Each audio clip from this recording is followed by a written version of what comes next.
सद्गुरू संत सीताराम महाराजांच्या पुण्यतिथी निमित्ताने अनेक वर्षांपासून आपण सर्वजण मिळून ज्या पद्धतीने सप्त्याचा कार्यक्रम इथं घेतो तसाच कार्यक्रम आज ग्रामस्थ सर्व मान्यवर हबब महालिंग महाराज या सगळ्यांच्या माध्यमातून आज इथं होत आहे। आणि आज आपल्या सर्वांना ऐका, पात्र वाटू नका, एक 5 मिनिटं थांबा, फक्त शेवटचे 5 मिनिटं राहिलेले आहेत, पात्र वाटू नका।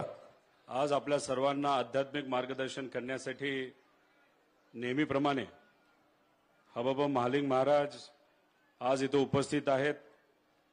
श्री कदम महाराज असतील, तसंच इतर गीते महाराज असतील, मेघडे महाराज असतील, इतरही सर्व आध्यात्मिक मान्यवर, तसंच या व्यासपीठावर उपस्थित असणारे आमदार राम शिंदे असतील, इतरही सर्व पक्षाचे पदाधिकारी, आध्यात्मिक क्षेत्राचे सर्व मान्यवर, विविध ग्रामपंचायतचे सरपंच सदस्य, सोसायटीचे सर्व सदस्य, ग्रामस्थ, थोड्या वेळी हा जो युवा वर्ग आहे जो आपल्या सर्वांना प्रसाद वाटणार आहे, असे सर्व आमचे युवा कार्यकर्ते, तसंच इथं आपल्या सर्वांना प्रसाद देता यावा यासाठी कुणी 10 रुपये, कुणी 100 रुपये, कुणी 1000 रुपये, कुणी काय, एका सेवेतून इथं ज्या ज्या लोकांनी सहकार्य केलं असे सर्व दानशूर मान्यवर, स्वच्छता करणारे सर्व आमच्या माता भगिनी, तसंच हा मठ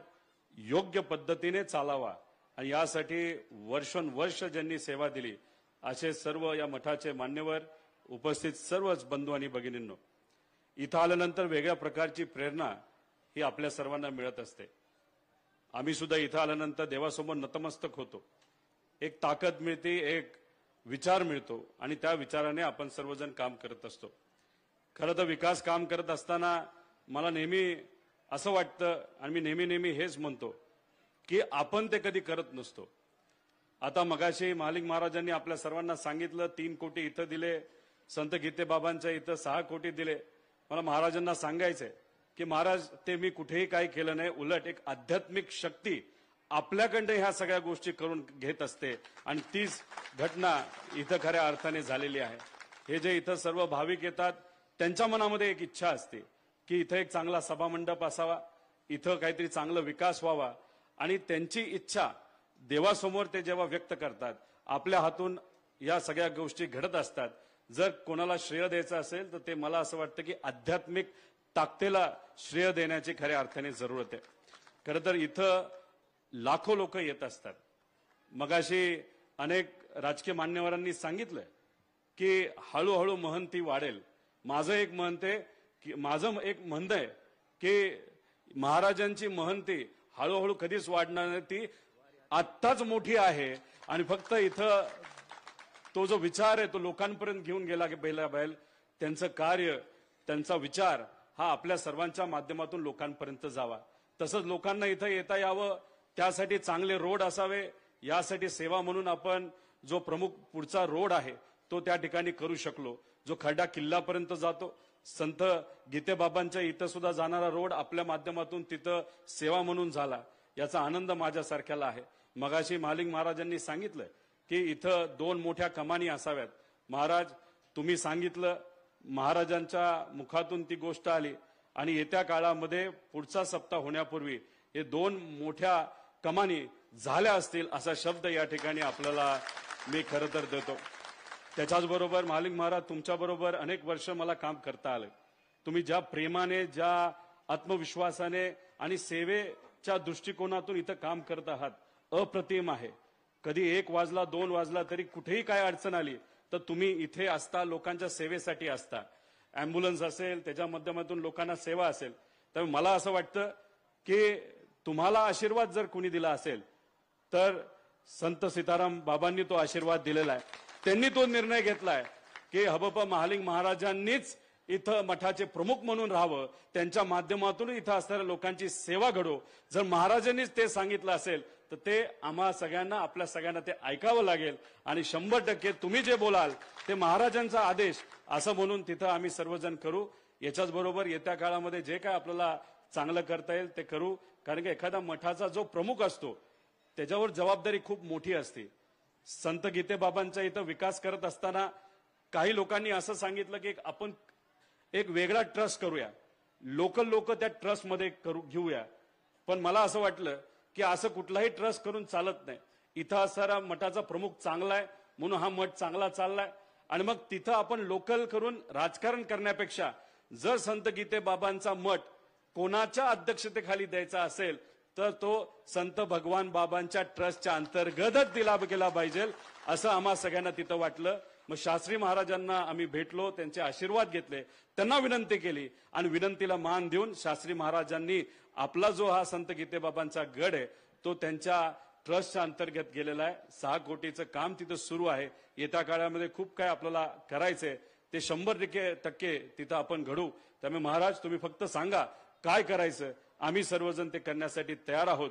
आणि त्याच्याचबरोबर गेल्या वेळेस याच व्यासपीठावरनं आपण एक विनंती केली होती. मी माझ्या कुटुंबाच्याकडनं 10 लाख तिथं एक सेवा म्हणून द्यायला इच्छा व्यक्त केली होती.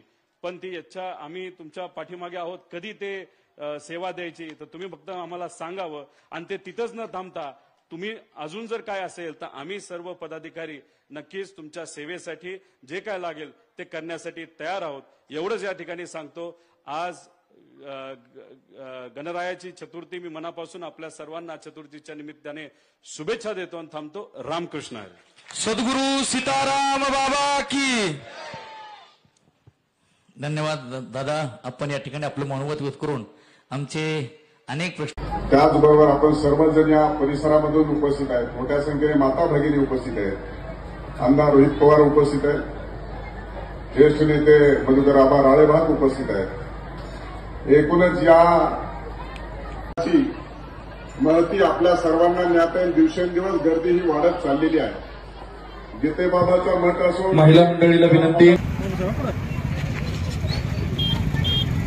संत सीताराम बाबा यांच्या पुण्यतिथीच्या निमित्तानं सीताराम गडावरती मठाधिपती हरिभक्त परायण महालिंग महाराज यांच्या आधिपत्याखाली आणि त्यांच्या सांगता कीर्तनानं अखंड हरिनाम सप्ताहाचं काल्याचं कीर्तन पार पडलं.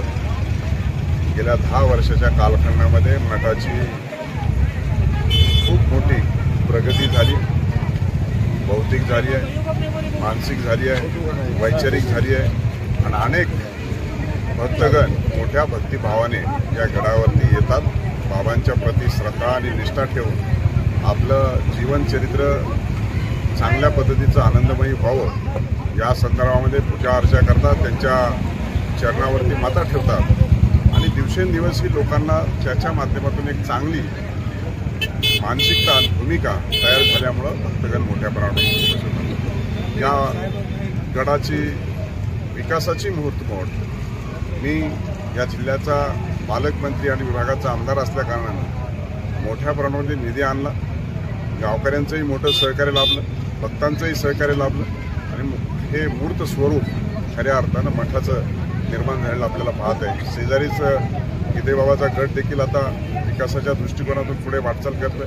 आणि एकूणच या खर्डा परिसराची गीतेबाबा असतील, सीताराम बाबा असतील यांनी आध्यात्मिक, धार्मिक, वैचारिक संप्रदाय आणि वारकरी संप्रदाय या भागामध्ये मोठ्या प्रमाणात निर्माण केला. आणि म्हणून भक्तगणामध्ये मोठं नवचैतन्य आहे. आणि हेच खऱ्या अर्थानं आपल्या महाराष्ट्राची आणि भारत देशाची आणि हिंदू संस्कृती आहे. आणि त्यामुळं या गडाचं भविष्य काळामध्ये आणखी महत्त्व वाढेल अशीच एक भावना आहे. आणि त्यामुळं मोठ्या श्रद्धेने मी देखील या गडावर सप्त्याच्या निमित्तानं उपस्थित होतो. बाबांचा जो काही त्याची अनुभूती मला देखील आलेली आहे. आणि म्हणून असे अनेक भक्तजण या ठिकाणी येतात. मी बाबांच्या प्रती मनपूर्वक भावना आणि आदर त्यांच्या प्रती वाहतो आणि माझं बोलणं थांबवतो. रामकृष्ण हरी. संत श्री सीताराम बाबांच्या पुण्यतिथीच्या निमित्ताने या परिसरातून हजारो लोक आज इथं सप्त्यासाठी येत असतात. आणि मग इथे असणारे जे सेवेकरी आहेत, जे या मठाचे प्रमुख महालिंग महाराज आहेत, त्यांच्या माध्यमातून व तसंच या मठामध्ये काम करणारे सर्व इतर मान्यवर, सामाजिक कार्यकर्ते, नागरिक, पदाधिकारी ज्यांनी ही जमीन दिलेली आहे, ज्याच्यामध्ये गोलेकर कुटुंब असेल, तसंच येवले कुटुंब असतील, लोखंडे साहेब असतील. तर ह्या सगळ्यांच्या सेवेच्या माध्यमातून इथं जो विकास होतोय तो खूप चांगल्या पद्धतीने इथं होत आहे. आध्यात्मिक ताकद या भूमीमध्ये खूप आहेच, पण याच्याचबरोबर लोकांनी सुद्धा खूप चांगला पाठिंबा विकासासाठी दिलेला आहे. जेव्हा इथे एखादं कीर्तन होतं, सप्ताह होतं, कुणीतरी एखादं तेल देतं, तूप देतं, धान्य देतं, कुणी पैसे देतं, अशा पद्धतीने एकोभाव, बंधुभाव या दृष्टिकोनातून इथं हा कार्यक्रम घेतला जातो. आणि मग आता हजारो लोक इथे येतील, उद्या जाऊन लाखो लोक इथे येतील. अशात इथं चांगला विकास असावा अशी सगळ्यांचीच इच्छा आहे. आणि मग जेव्हा आपण चांगल्या विचाराने तिथं पुढे जात असतो, संतांचा विचार आत्मसात करून तसं वागत असतो, मग आपल्याकडनं सुद्धा काही चांगल्या गोष्टी घडत असतात. जसं आपण मागे बघत आहात 3 कोटीचा सभामंडप इथं आता आपण बांधत आहोत. त्याच्याचबरोबर आपण इथं येणारा जो प्रमुख रोड आहे, जो खड्डा किल्लापर्यंत जातो, संत गीतेबाबांपर्यंत जातो, तो अख्खा 4 लेनचा तिथं आपण केलेला आहे. जे काय आपल्या सुशोभीकरणाला करता येईल तो आपण विचार करतोय. तसंच संत श्री गीतेबाबांचे इथं सुद्धा 6 कोटी निधी आपण सेवा म्हणून सरकारच्या माध्यमातून महाविकास आघाडीमध्ये तिथे टाकलेलं आहे. त्याचंही काम प्रगतीपथावर आहे. याच्याचबरोबर येत्या काळामध्ये चांगली कमान असावी याचाही विचार आणि त्यासाठी आपण प्रयत्न करत आहोत. त्याच्याचबरोबर ह्याला लागून कंपाऊंड असावं आणि हे जे काही सभामंडप आहे तिथं अजून मोठी लग्न व्हावी, चांगले आध्यात्मिक कार्यक्रम व्हावं, यासाठी उद्या जाऊन त्याचा मोठा मंडप सुद्धा आपल्याला पुढे जाऊन अजून करायचा आहे. तोही आता आपण विचार देणार आहोत. उद्या जाऊन जे जेवणाची नाहीतर प्रसादाची व्यवस्था इथं असेल, ज्याला आपण प्रसादालय म्हणतो, ते सुद्धा खूप चांगल्या पद्धतीचे इथं करायचं. अशा पद्धतीने सगळे एक होऊन एका विचाराने इथं सहकार्याने कार्य करत आहेत. आणि आमच्यासारखे जे कार्यकर्ते आहेत, सेवा म्हणून जे काय आम्हाला करता येईल, जे काय आमच्याकडनं होईल तो प्रामाणिकपणे करण्याचा विचार आणि प्रयत्न आम्ही सर्वजण करत असतो.